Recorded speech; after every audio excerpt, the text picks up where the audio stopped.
Taguman hangin. Kanina. Papasok nga ulit. Taguman hangin. Taas mic din ni.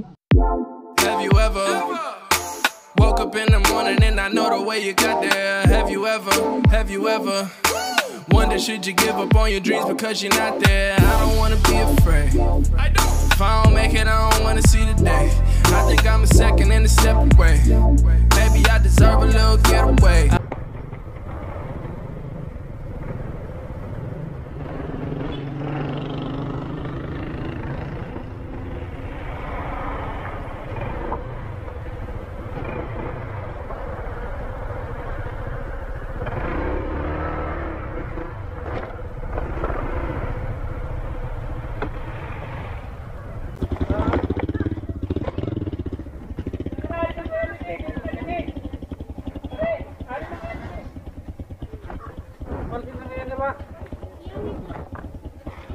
Bali na ngayon, boss. Bali na dito.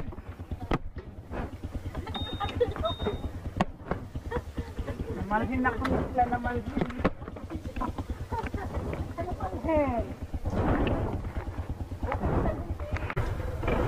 Natural Park. 500 meters. Si Paulo. Kaya rin.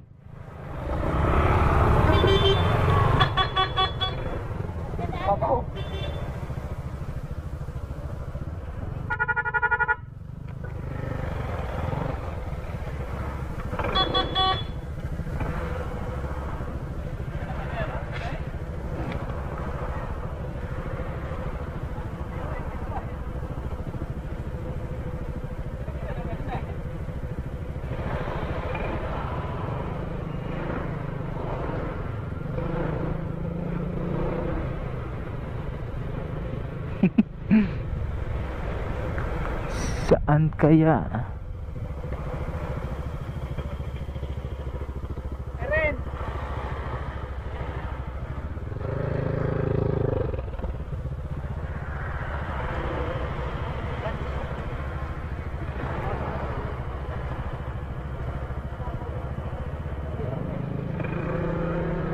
Okay, let's go.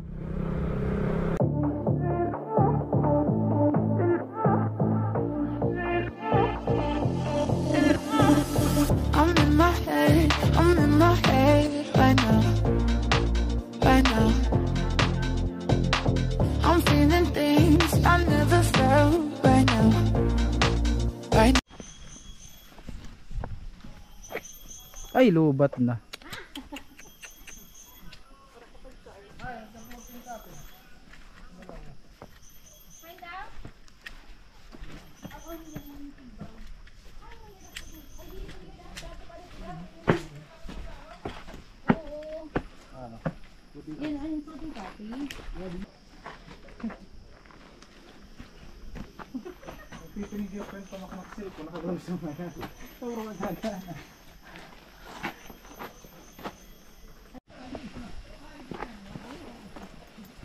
Shoutout lang ay.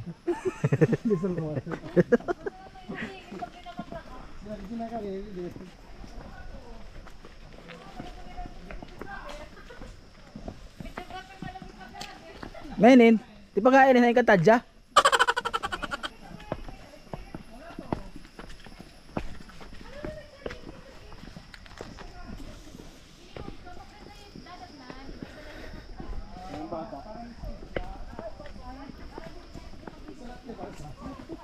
So tipakato na kami mga idol ha, Lake Danau. Paglugsonghin na siya ng Lake Danau.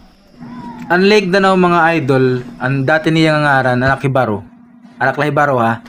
Imelda. Imelda Lake.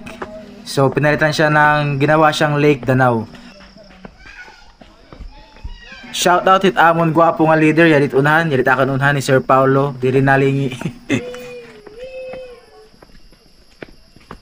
Ano siya, mataas siyang lugar, tapos hindi mo aasahan na may lake pala sa taas. Kasi umakyat kami, papakit kami dito, maganda yung view, tapos malamig yung hangin. Kahit alauna na ng hapon or after pa lang ng alas 12 ng tanghali, alauna pa lang, malamig na yung hangin, presko na yung hangin, dahil sa taas ng lugar. At saka mga idol, ang shape daw ng Lake Danau ay parang violin or gitara. So makikita natin mamaya. Mention ko liwat akan mga upod, Engineer Andre, ang listo nga engineer ha North area, iparituro anamon Red Rider, naka Red and Max, Irene at saka yung asawa niya si Pari Johnny, si Madi Karen, si Barkada PJ at si Sir Alan, at last ay si Boss Sammy. Yun yung mga kasama ko mga idol.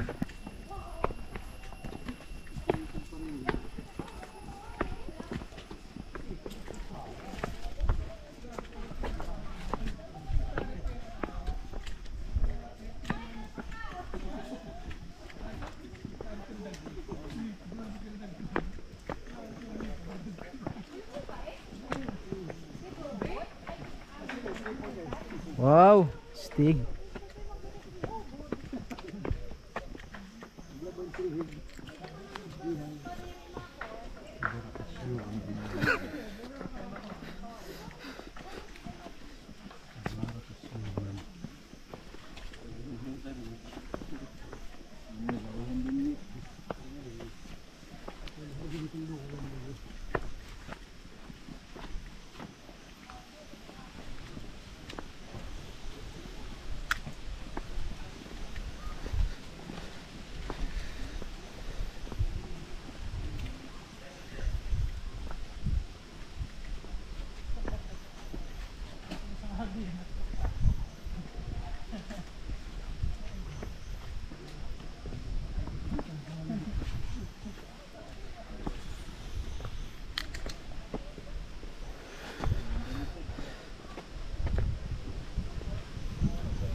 ang kawit. Yan ang halik. Ito nga kalbo, kaya siya Ayan, hindi 20 nahawalan.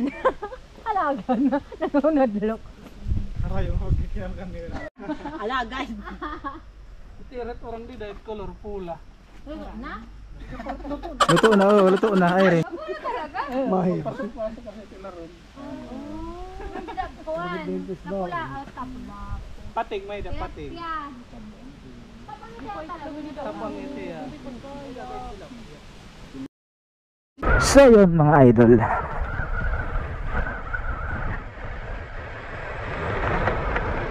Uwi kaming luhaan dahil hindi kami nakasakay sa floating cottage. Hindi kami pinasakay kahit magbabayad naman kami. Kasi hindi daw kami nagbayad doon sa may entrance. Yung binayaran lang namin ay yung entrance fee lang. Sa floating cottage wala pala. Sayang. Ang ganda ng lake nila mga idol. Tsaka napaka-presko dito. Napaka-relaxing. Sarap dito mag-chill-chill. Yun lang. So punta kami sa Ormoc City na sa city proper.